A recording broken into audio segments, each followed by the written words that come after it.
से आम आए हैं, बच्चे लेके आए हैं, शायद विशु, क्योंकि वो देखिए और पड़े भी हैं और बहुत सारे पड़े हैं।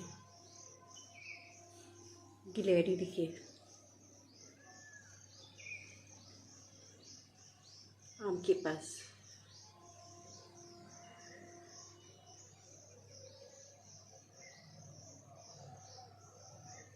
और खाने के लिए इधर दौड़ के आती है। कृष्णा का खाना डालते हैं तो आम खाती है, फिर इधर दौड़ के आती है खाने के चक्कर में। फ्रेंड्स, दूध गर्म कर रही हूँ बच्चों के लिए। देखिए फ्रेंड्स, बंदर छुप के बैठा हुआ पेड़ पे, दिख नहीं रहा होगा आप लोग को।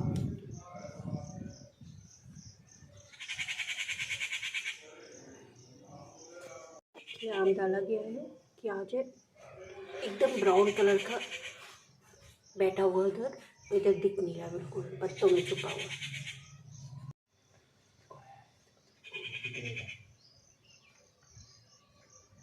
नहीं, छुप के बैठ गया तो बहुत तेज होते हैं लोग। फ्रेंड्स देखिए, ये आम जो है छाटे जा रहे हैं फ्रेंड्स लोगों को देने के लिए।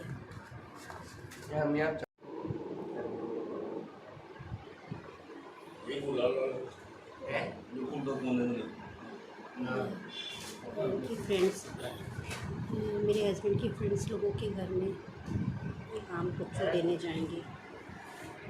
ये हम लोगों के बाग के आम हैं, जा रहे हैं। चल ले जाओ, तुम ले जाओ। अच्छा, मोबाइल ले जाओ। ये जा रहे हैं अंकल लोगों को आम देने।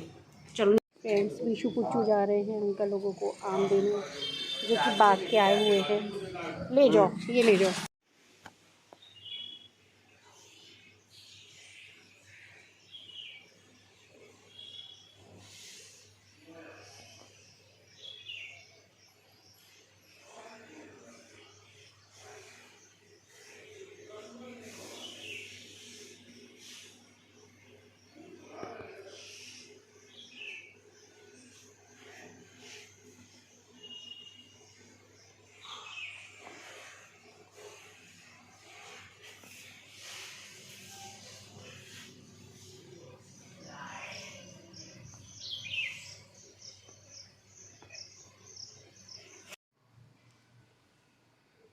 फ्रेंड्स, चने की दाल उस दिन मैंने बना ली थी, काफ़ी पुरानी हो गई थी तो ख़त्म हो गई सारी चने की दाल जो है। अभी जल्दी मैंने शुरू किया है बृहस्पति का व्रत, तो मैंने चना भी यूज़ कर लिया है और गुड़, हल्दी।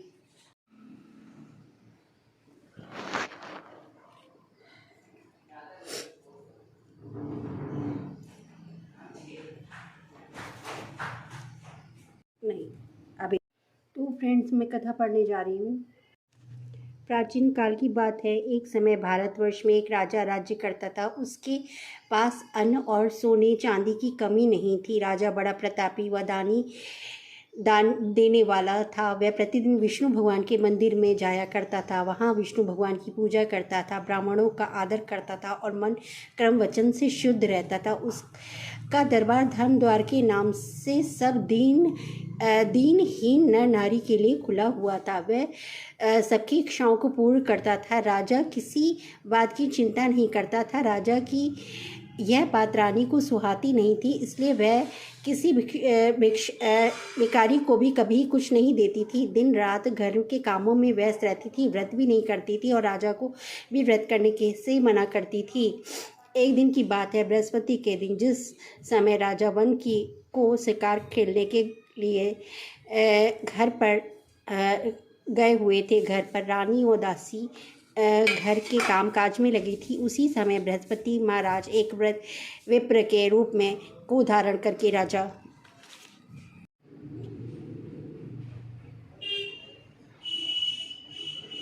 भगवान की कृपा से उस औरत के एक कन्या पैदा हुई। कन्या दिन प्रतिदिन बड़ी होने लगी। वह रोजाना नहा धोकर विष्णु भगवान की पूजा करती, प्रति गुरुवार का व्रत करती और पूजा के समय रोजाना पाठशाला जाया करती थी। उसका पूजा के बाद रोजाना पाठशाला जाया करती थी।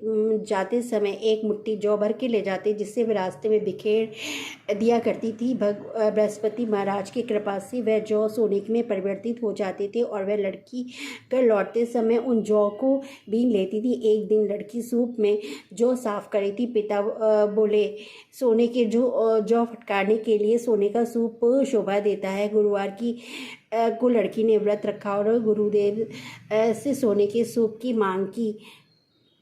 गुरुदेव जी ने लड़की की बात स्वीकार की और जब पुत्री पाठशाला से लौटते समय बिखरे हुए जौ उठाती थी, तभी उसे एक सोने का सूप मिला। वह उसे घर ले आई और अधिक खुश थी। फिर सोने के जौ सूप से जौ साफ करने लगी, परंतु उसकी माँ की आदत फिर भी नहीं बदली। एक दिन जब वह जौ साफ कर रही थी, उधर राजकुमार आया। उसकी नज़र उस लड़की पर पड़ी। उसे देखकर मोहित हो गया और घर से परेशान सा था। बिना कुछ खाए पिए बगीचे में घूमने लगा। राजा ने राजकुमार के पास जाकर पूछा, तुम परेशान क्यों हो? तुम्हें क्या कष्ट है? उसे बताओ, मैं उसे दूर करता हूँ। राजकुमार बोला, पिताजी, आपकी दया से मुझे कोई कष्ट नहीं है, परंतु मैं उस लड़की के साथ ब्याह करना चाहता हूँ जो सोने के सूप में जौ साफ करती है। राजा को आश्चर्य हुआ। बोला, बेटा, तुम ऐसी लड़की का पता तुम ही बताओ, मैं तेरा ब्याह कर देता हूँ। राजकुमार मंत्री को विप्र के पास भेजा और उस विप्र को सब बात बता दी। वह उसकी लड़की की शादी राजकुमार के साथ करने को तैयार हो गया। कुछ समय बाद लड़की की शादी के बाद निकट आया तो विप्र के धन की अत्यधिक चिंता हुई, जिससे वह अपनी लड़की की शादी राजकुमार के साथ धूमधाम से कर सके। एक दिन वह एक सेठ के पास गया, ब्याज पर रुपया उधार ले रहा। शादी खूब धूमधाम के साथ की। लड़की के जाते ही वह विप्र फिर गरीब हो गया और घर में खाने तक को नहीं था। विप्र दुखी होकर लड़की के पास गया और घर का सारा हाल बताया। लड़की ने माँ का हाल पूछा। पिता ने बहुत हाल पूछा और पिता को बहुत सारा धन दिया। विप्र ने उससे कुछ समय काट लिया, फिर उसी भांति गरीबी आ गई। विप्र फिर धन के लिए लड़की के पास गया। जब समाचार आया तो लड़की बोली, आप माता जी को यहाँ ले आइए। विप्र लड़की के कहने के अनुसार अपनी औरत को लेकर वहाँ गया। पुत्री ने माँ को बहुत समझाया। बोली, तुम नित्य सवेरे सर्वप्रथम स्नान आदि करके फिर विष्णु भगवान की पूजा करो। तब राजा ने बहन से बोला कि तुम तैयार हो जा। सासू माँ ने बहू को जाने को कहा, परंतु पुत्र को नहीं। राजा बोला, जब पुत्र ही नहीं जाएंगे तो बहन जाकर तुम क्या करोगी? सास ने लड़के को जाने के लिए इसलिए मना कर दिया क्योंकि राजा की कोई संतान नहीं थी। राजा दुखी होकर अकेला लौटा। राजा रानी से बोला, मेरी कोई संतान नहीं है जिससे मेरा वंश चले, इसलिए हमारा जीवन बेकार है। रानी राजा को धैर्य दे बोली, जब गुरुदेव जी ने हमारी सभी इच्छाएं पूरी की है, वह संतान भी देंगे। रानी कुछ माह बाद गर्भ से हुई, जिससे उसे पुत्र की प्राप्ति हुई। राजा रानी से कहा, औरत बिना पुत्र रह सकती, परंतु जब मेरी बहन आए तो उससे कुछ न कहना। रानी बोली, ठीक है। राजा की बहन जब यह हाल मिला तो बधाई लेकर संदेश लेकर आई तो रानी बोली, घोड़ा चढ़ी आई। बहन बोली, अगर हम ऐसा न कहते तो तुम्हारे पुत्र कैसे प्राप्त होता? जो भी मन कर्म वचन शुद्ध मन से कहानी सुनता है, विधि पूर्वक व्रत करता है, उसको बृहस्पति देव की कृपा से मन वांछित फल मिलता है। बोलो श्री बृहस्पति देव की जय। ओम जय बृहस्पति देवा, स्वामी जय बृहस्पति देवा। छिन्न छिन्न भोग लगाओ पलौर मेवा। ओम जय बृहस्पति देवा, श्रद्धा भक्ति बढ़ाओ तुम संतन की सेवा। परम ब्रह्म परमेश्वर तुम मेरे स्वामी, ज्ञान जानु ध्यान जानु नित्य करत सेवा। ओम जय बृहस्पति देवा, तुम बिन और न दूजा, आस करूँ मैं किसकी? ओम जय बृहस्पति देवा। बृहस्पति जी की आरती जो कोई गावे, दर्शन पावे जो कोई संत करे सेवा। ओम जय बृहस्पति देवा। स्वामी जय बृहस्पति देवा।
आटा मार लिया है मैंने, इधर बर्तन धो लिए छोटे मोटे जो भी हैं, और रात में जो सब्ज़ी बनाई थी कटहल की 10 बजे करीब बनाई थी, देखिए अच्छी लग रही है, कल बहुत टेस्टी बनी थी।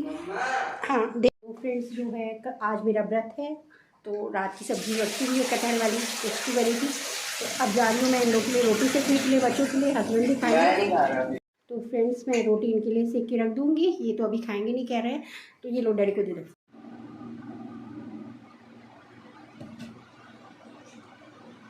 फ्रेंड्स खाना कृष्णा को खिला रही हूँ।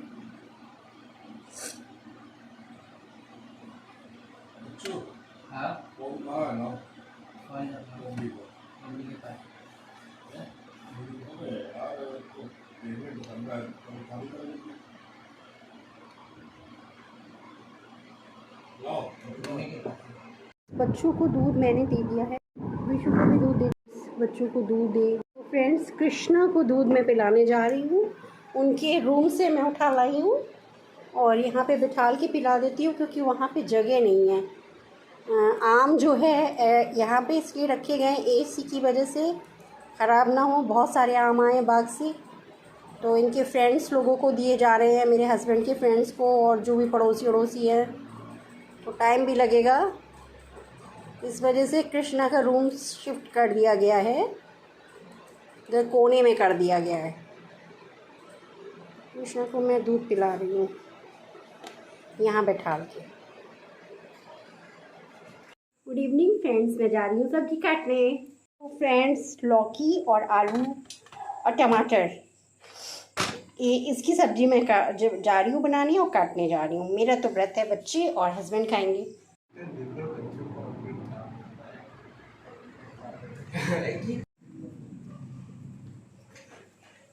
तो फ्रेंड्स मैंने जो है सब्ज़ी छौंक दी है, नमक डाल दिया है, अब पानी ऐड करने जा रही हूँ। से ज़्यादातर लोगों के यहाँ लौकी की सब्ज़ी सूखी बनती है, लेकिन मैं जो है रसीदार बना लेती हूँ क्योंकि सूखी सब्ज़ी खाने में फिर या तो फिर दाल बनाओ तब तो ठीक है, रसा थोड़ा सा ज़्यादा नहीं, थोड़ा कम ही जैसे पानी डालेंगे, ज़्यादा डालेंगे तो फिर वो भी पानी छोड़ती है लौकी भी, तब तो ख़राब टेस्ट हो जाएगा। तो फ्रेंड्स ये मैंने अभी ताज़ी आटा मारा है, नहीं सॉरी ये दोपहर का आटा है फ्रेंड्स, और ये ताज़ी आटा मैंने मारा है, इससे कम ना पड़े इसलिए मैंने मार लिया है। फ्रेंड्स मैंने डिनर तैयार कर लिया है, दिखाती हूँ। सब्जी लौकी, ये आटा मार लिया है अपने लिए, ये फ्रेंड्स रोटी बना रही है। किचन साफ़ करने जा रही हूँ, बर्तन साफ़ करने जा रही हूँ। फ्रेंड्स मेरा आज व्रत है तो फिर अपने लिए फिर पराठा बनाऊंगी। फ्रेंड्स मैंने सारे बर्तन साबुन से मार लिए, पानी से धोने जा रही हूँ।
फ्रेंड्स ये छोटे मोटे धो लेती हूँ।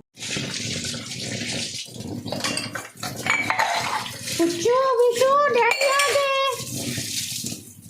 फोन आ रहा है। पुच्चू डैडी आ गए, फोन आ रहा है। सामान अमन लाना होगा नीचे से।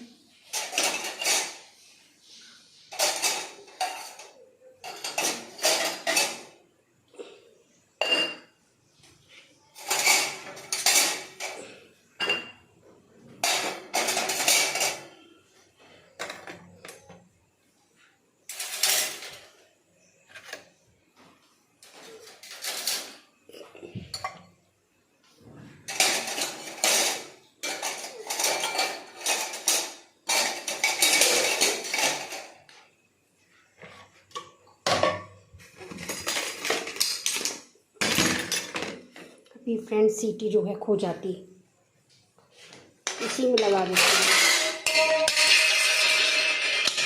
इसी में लगा दी। देखिए शेड पे पानी पानी भर गया है। तो फ्रेंड्स अब जा रही हूँ मैं नहाने के लिए।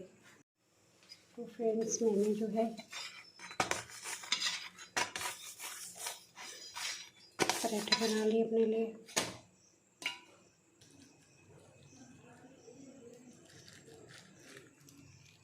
इसमें अपना खाना खाने जा रही हूँ, दही पराठा। फ्रेंड्स कृष्णा को भूख लगा दिया है, अब पानी पिला रही हूँ।